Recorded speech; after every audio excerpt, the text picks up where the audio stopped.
গতিকে উপযুক্ত প্ৰমাণৰ ভিত্তিতে আমি আইন অনুসৰি তেখেতক গ্ৰেপ্তাৰ কৰিবলৈ আহিছো।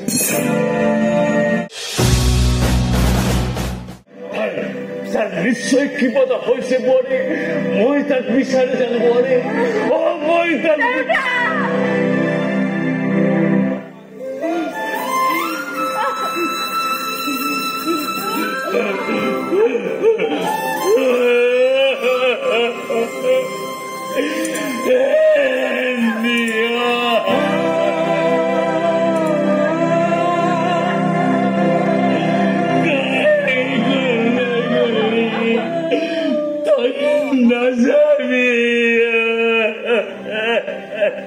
এইটো নিশ্চয় হৰিপ্ৰসাদ বৰুৱাৰ ঘৰ নহয় জানো? হয়, কিন্তু আপোনালোক? আমি আচলতে কাঠৰিবাৰী থানাৰ পৰা আহিছো। আপুনি নিশ্চয় হৰিপ্ৰসাদ বৰুৱা। এইজনী মোৰ ডাঙৰ বোৱাৰী লক্ষ্মী বৰুৱা। আমি দুখিত, আপোনাৰ বোৱাৰী লক্ষ্মী বৰুৱাই এটা মাৰ্ডাৰ কেছ কৰি আহিছে। মই জানো।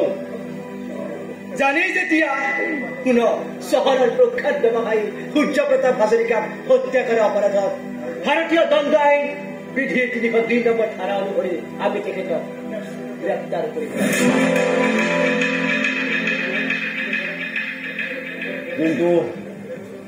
কিন্তু মোৰ নিয়ৰক হত্যা কৰা অপৰাধত আপোনাৰ কেইজন মানুহক এৰেষ্ট কৰিছে?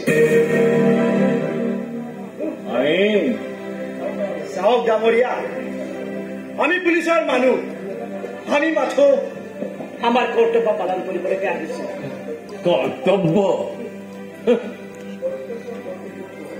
কৰ্তব্যক দোহাই দি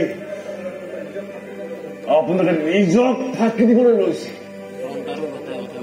যিসকলে জঘন্য অপৰাধ কৰিও সমাজখনক অধপতন দিছে, দেশকে আদি কৰি ব্যৱসায়ীসকলক তললৈ লৈ গৈছে, আপোনালোকে এৰেষ্ট কৰিব পাৰিছে। চাওক ডাঙৰীয়া, এই যে পোচাকযোৰ পিন্ধিছো, ইয়াৰ অৰ্থই হল প্ৰমাণ, আৰু প্ৰমাণ অবিহনে আমি এখোজো আগবাঢ়িব নোৱাৰো। মই জানো, কিন্তু এই পোচাকযোৰ অবিহনে মই একোৱেই নাজানো। গতিকে উপযুক্ত প্ৰমাণৰ ভিত্তিতে আমি আইন অনুসৰি তেখেতক গ্ৰেপ্তাৰ কৰিবলৈ আহিছো।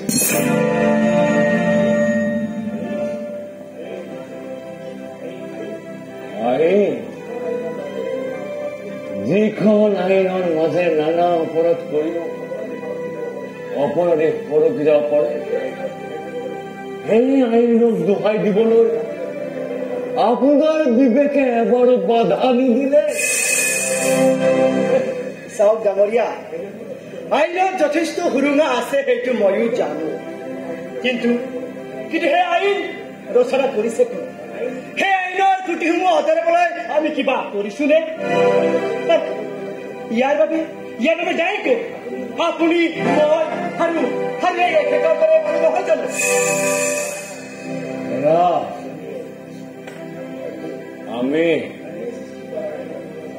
আমি আইনৰ সুৰঙাৰ বাবে দেশৰ মুৰব্বীসকলৰ জীৱনৰ উদ্বাহিত কৰি লৈ আহিছো।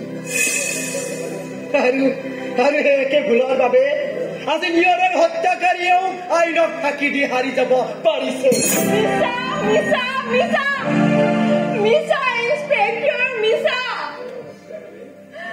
নিয়ৰৰ হত্যাকাৰীয়ে জীৱনত কেতিয়াও সেই সুৰুঙাৰ সৰকি যাব নোৱাৰে। সেই বিকাশ সত্যান সূৰ্য প্ৰতাপক মই আইনৰ সুৰুঙাৰে সৰকি যোৱাৰ আগতে এই পৃথিৱীৰ পৰা চিৰমুক্তি দিছো।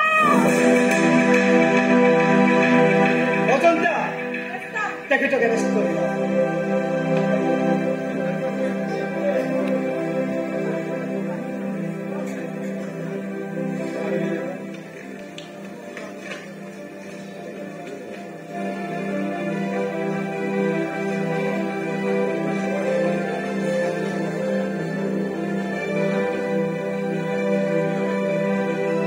নাছিলো দেউতা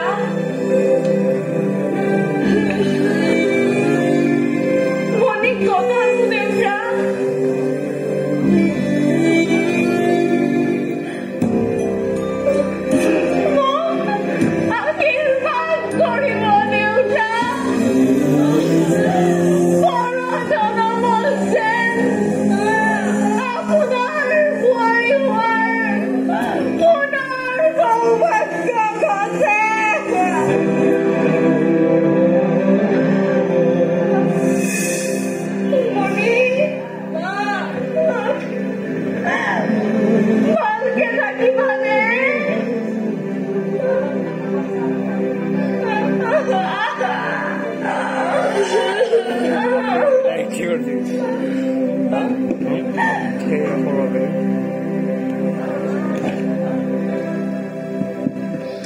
Inspector.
মনিৰ প্ৰাণ চঞ্চলা শৰীৰটো হৈ পৰিল লিথত আৰু বৰুৱা ঠিকে আছে নে নাই স্যাৰ জীয়াই আছে এখন ভৰি হেৰুৱাই চিৰদিন বন্ধু হিচাপে বাৰু ঠিক দিয়া তেখেতে বাৰু বোৱাৰীকক কেতিয়াবা দেখা কৰিব আহিছিল নে আহে ছাৰ আহে প্ৰত্যেক পূৰ্ণিমাৰ পুৱতি নিশাই তেখেত আহি এই কাৰাগাৰৰ সন্মুখতে থিয় হয় পুৱতি নিশা হয় ছাৰ পূৰ্ণিমাৰ পুৱতি নিশাই ৰুদ্ধ হৈ গৈছিল সেই প্ৰাণ চঞ্চলা কণমানি ছোৱালীজনীৰ নশ্বৰ দেহ Oh my God! It's too pathetic! Oh my God! এখন ভৰি লেঙেৰি যেতিয়া তেওঁ এই কাৰাগাৰৰ সন্মুখত আহি থিয় হয় তেতিয়া মাথো লক্ষ্মী বৰুৱাই এবাৰ সেই বুঢ়াজনৰ মুখলৈ চাই আৰু তাইৰ সেই চিনাকি চেলটোলৈ উভতিছিল এই মানুহজনীয়ে বাৰু কেতিয়াবা ঘৰলৈ যাব বিচাৰিছিল নে কিহৰ আশাত ঘৰলৈ যাব ছাৰ কিহৰ আশাত ঘৰলৈ যাব কিন্তু মোৰ এটা অনুৰোধ সেই নিসংগৰ বৃদ্ধজনৰ মৰণ কালত অকণমান শুশ্ৰূষাৰ কাৰণে মানুহজনীক ঘৰলৈ থৈ অহাৰ ব্যৱস্থা কৰিব নোৱাৰিলে ছাৰ আপুনিতো পুলিচৰ মানুহ আইনৰ সম্পৰ্কে আপোনাক ক'ব লগা একোৱেই নাই তেনেস্থলত চৰি ছাৰ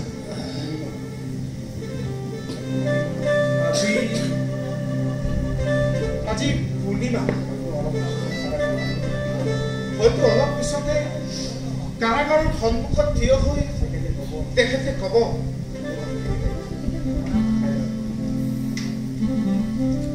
ছাৰ কোৱা তেখেত আহিছে ছাৰ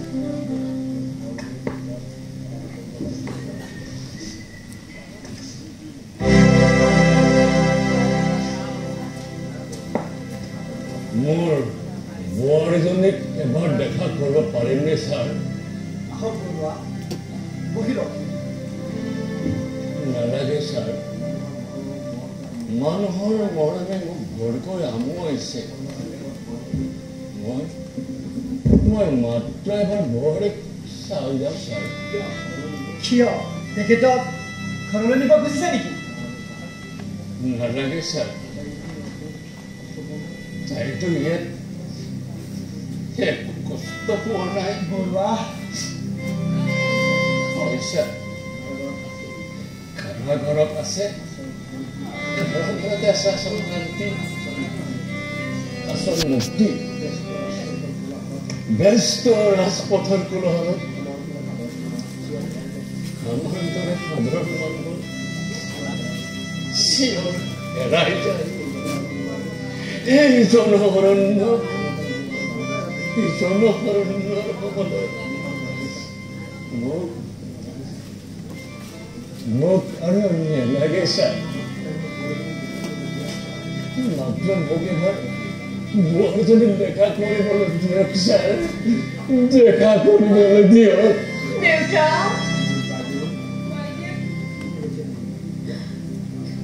তুমিও আহিছা কৰি বোৱাৰী দুবৰীৰ মৰমে মোক জীয়াই থকাৰ কোনত কৰিছে দুবৰী এতিয়া মোৰ আদৰৰ জীয়াৰী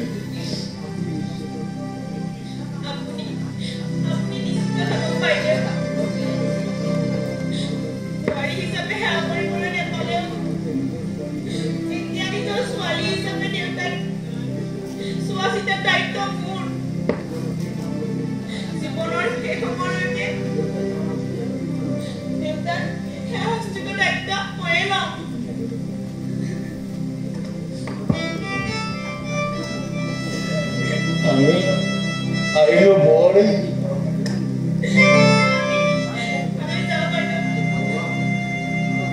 বৰুৱা আনৰ পুতৰ পাত্ৰ হৈ মই জীয়াই থাকিব নাথাকো ছাৰ সূৰ্য প্ৰতাপৰ দৰে চৈতন্যৰ অত্যাচাৰত জৰ্জৰিত এই সমাজখন উদ্ধাৰ কৰিবলৈ হাতত অস্ত্ৰ তুলি লোৱা এই দেৱীক এই দেৱীক আপোনাৰ আইনে যেতিয়াই মুক্তি দিব তেতিয়াই লৈ যাম মোৰ ঘৰৰ দুৱাৰ চিৰদিন মুকলি থাকিব এই লক্ষ্মী বোৱাৰীৰ বাবে। বলা মা।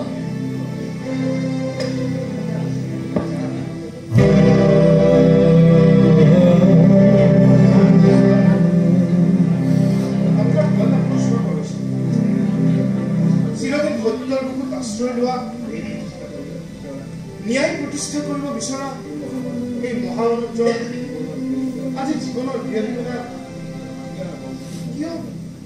কিয় এনেকে উপায়বিহীন হৈ পৰিল ছাৰ?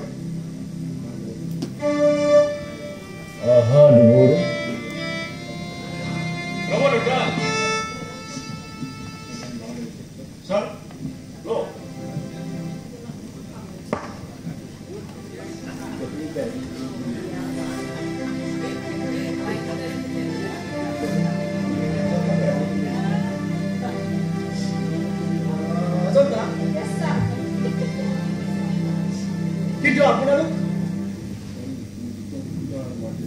মোৰ দ্বিতীয় পুত্ৰ আৰু মাজু বোৱাৰী নিজৰ মনত বিশ্বাস হেৰুৱাই অপসংস্কৃতিৰ বিহুত সোমাই দিশ বিদিশ হেৰুৱা মোৰ ঘৰৰ একমাত্ৰ উচ্চ শিক্ষিত ব্যক্তি প্ৰতাপ বৰুৱা।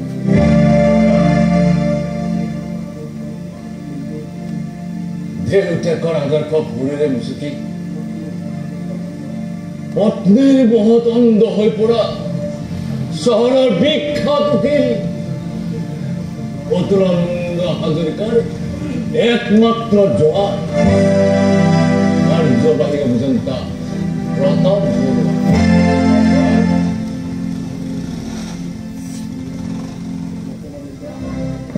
নকব দেউতা আৰু নকব।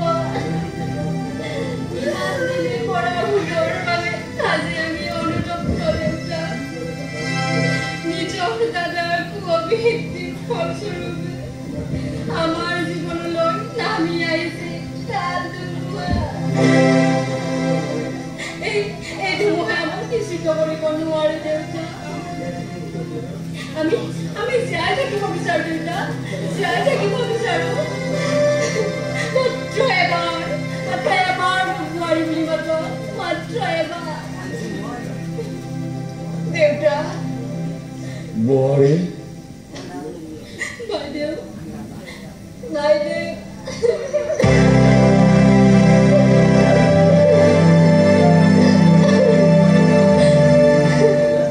নামাতিব বোৱাৰী।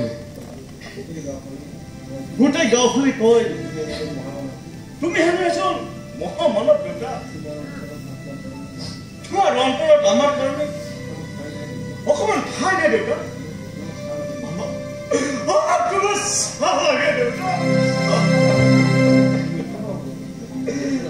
তোমাৰ চাহ লাগে দেউতা। তুমি থাকা বোৱাৰী, মই আহিলো। ৰবা বৰুৱা, আপোনাৰ পুত্ৰ প্ৰতাপ বৰুৱাই চহৰৰ বিখ্যাত উকিল অতুলানন্দ হাজৰিকাৰ সহযোগত লক্ষ্মী বৰুৱাৰ মুক্তিৰ বাবে আবেদন কৰিছে।